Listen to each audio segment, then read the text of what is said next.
pour moi, ce qui doit synthétiser quelque part un petit peu notre positionnement, c'est ces 8 éléments-là. Quelque part, si quelqu'un me donne ces 8 éléments qui sont bien travaillés, eh bien, on peut faire un message de vente, on peut faire un webinaire, on peut préparer finalement un contenu de vente efficace qui va traiter les objections et qui va permettre à nos prospects d'avoir envie de travailler avec nous. Et ces 8 éléments-là, c'est ce que tes prospects désirent le plus en premier. Tout part de là. Tous nos messages de vente, toutes les offres que l'on peut faire pour qu'elles deviennent irrésistibles et qu'elles fassent mouche dans l'état d'esprit de nos prospects, doit partir non pas de ce que nous, on pense que nos prospects ont besoin, ni de ce que nous, on pense en tant qu'experts que ce que nos prospects ont envie. Tout part de ce que nos prospects désirent le plus. Ça, c'est le premier élément. Parce que finalement, notre métier, c'est de connecter à l'état actuel dans lequel se situent nos prospects, de connecter à ce que désirent nos prospects pour ensuite les amener à la solution que nous, effectivement, on sait que c'est dont ils ont besoin, mais pour que nos prospects se disent « Ok, je suis d'accord avec cette solution-là », il faut connecter à ce que eux désirent le plus maintenant. Parce que sinon, si on essaye de les éduquer, on essaye de leur démontrer que nous, en tant qu'experts, on pense que c'est ça dont ils ont besoin, ça demande un gros travail d'éducation. Et parfois, c'est nécessaire, mais plus on sera capable de connecter à ce que désirent nos prospects déjà maintenant, plus ce sera simple finalement de capter son attention et de lui montrer qu'on comprend là où il a envie d'aller et qu'on a la bonne solution. Donc, premier élément à clarifier par-dessus tout, c'est ce que tes prospects désirent le plus. La question ensuite à se poser, c'est OK, quelles sont les autres solutions? Parce que en tant qu'expert, vous avez tous et toutes des solutions pour permettre à vos prospects d'obtenir ce qu'ils désirent le plus. Le truc, c'est qu'il y a des solutions alternatives. Et ces solutions alternatives, ce sont des concurrents qui proposent la même chose que vous, mais pas que. Ça peut être aussi d'autres prestataires, personnes qui proposent des solutions alternatives. Par exemple, tu vois, si je prends l'exemple de Franck, le marché général, ce sont les personnes qui ont envie de générer des revenus alternatifs pour pouvoir avancer vers une indépendance financière et à terme une liberté financière. Donc ce que désirent le plus ces prospects, d'un point de vue général sans rentrer dans le détail, mais c'est créer son indépendance financière, créer des revenus alternatifs passifs ou le plus passif possible qui lui permettent d'avoir une indépendance financière. On se pose la question, ok, quelles sont les solutions alternatives pour les prospects qui désirent ça? Eh bien, il y en a plein.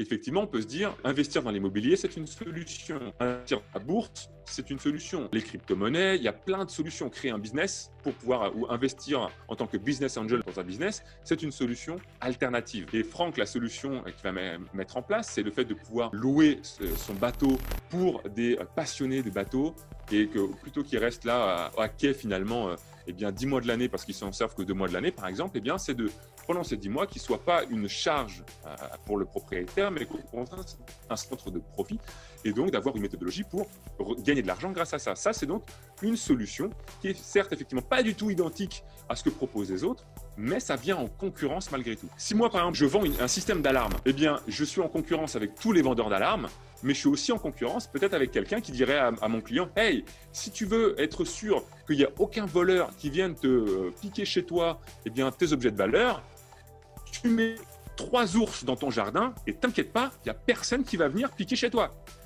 Si moi, ma solution, c'est de mettre dans le jardin de mes clients des ours polaires pour qu'il n'y ait aucun voleur, quelque part, je propose une solution qui répond aux mêmes besoins, en fait, qui répond aux mêmes besoins que désire mon client. Donc ça, c'est important également à comprendre parce que c'est ce qui permet aussi de créer un message de vente qui, montre à nos prospects qu'on connaît leur situation, qu'on connaît ce qu'ils vivent au quotidien, les différentes solutions auxquelles ils sont exposés, les différents messages auxquels ils sont exposés.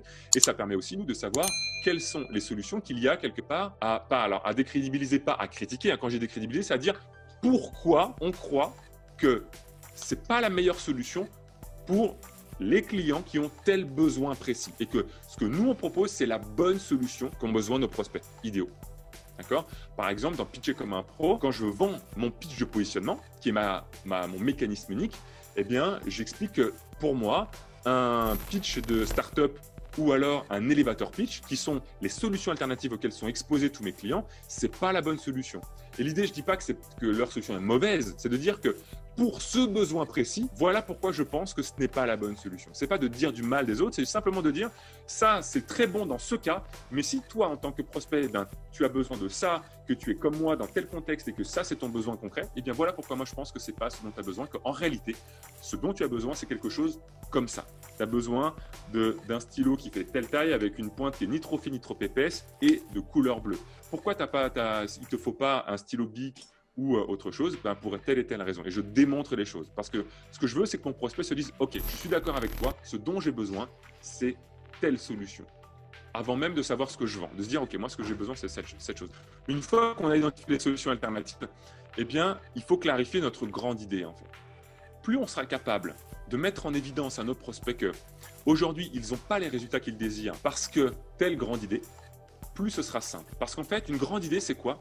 Une grande idée, c'est un nouveau paradigme, en fait. C'est le fait de faire adhérer nos prospects à une nouvelle vision des choses, une nouvelle vision de leur situation, une nouvelle vision du monde. Ok, si jusqu'à maintenant, je n'ai pas obtenu les résultats que je désire, c'est parce que j'avais un champ de conscience de celle qui était X, et en réalité, je me rends compte qu'il y a des nouveaux possibles, des nouvelles choses qui sont possibles. Et si je ne les connaissais pas jusqu'à maintenant, ou alors, soit je ne les connaissais pas, soit j'en avais connaissance, mais je n'avais pas bien compris les choses. Et en fait, je comprends maintenant comment est-ce qu'il faut que je vois les choses.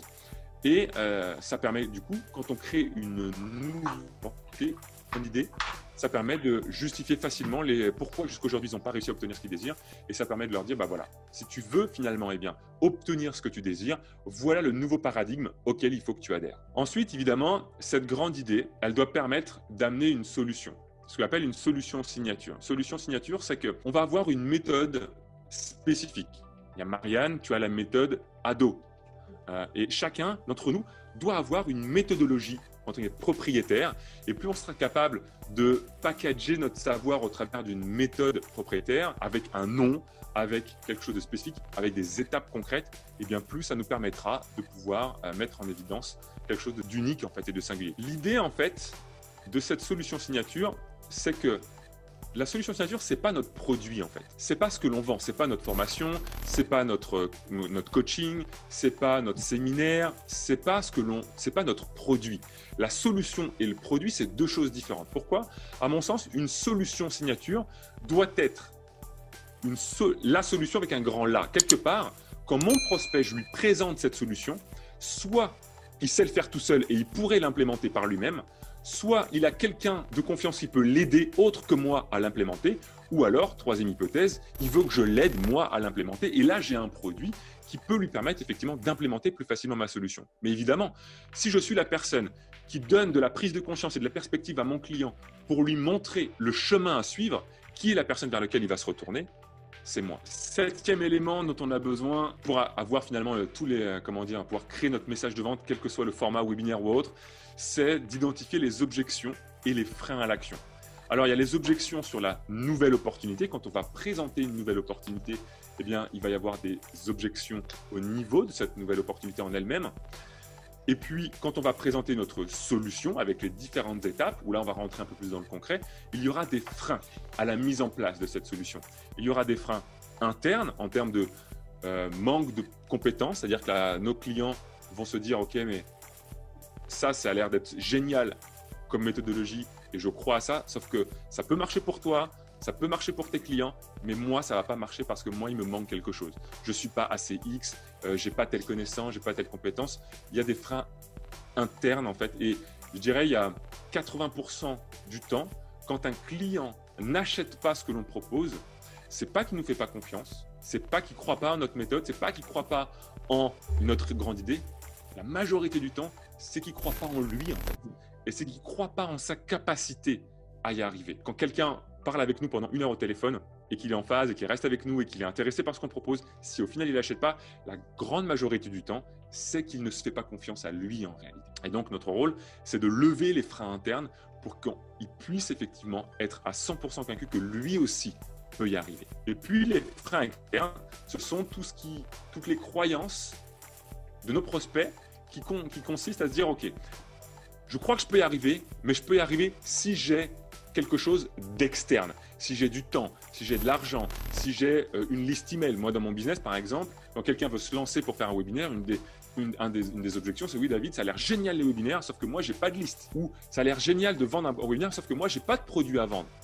Et donc, si je veux pouvoir leur montrer qu'ils peuvent au contraire se lancer avec un webinaire sans avoir un produit à vendre, je vais leur présenter la stratégie du groupe pilote, par exemple. Que, au contraire, on n'a pas besoin d'une liste pour faire des webinaires. Si on en a une, évidemment, c'est beaucoup plus facile et c'est génial. Mais en réalité, c'est en faisant des webinaires qu'on va développer une liste. Si tu fais des webinaires, alors oui, au début, tu n'auras peut-être que quelques unités ou dizaines de personnes. Mais si tu fais 10 webinaires à 20 personnes, au bout d'un moment, tu as 200 personnes sur ta liste. Et donc, tu développes ta liste au fur et à mesure. Voilà le rapide brief que j'avais envie de faire sur la notion de proposition de valeur. Pour moi, ça, c'est la matrice de base. C'est-à-dire que quelqu'un vient me voir et dit « David, j'ai besoin que tu m'aides à faire un webinaire. » S'il m'apporte cette matrice de base, tout est, tout à 80%, il y a la matière quelque part pour avoir finalement les éléments en termes d'argumentaire de vente qui vont permettre de pouvoir tout gérer, que ce soit en vidéo, en webinaire ou même un email ou peu importe.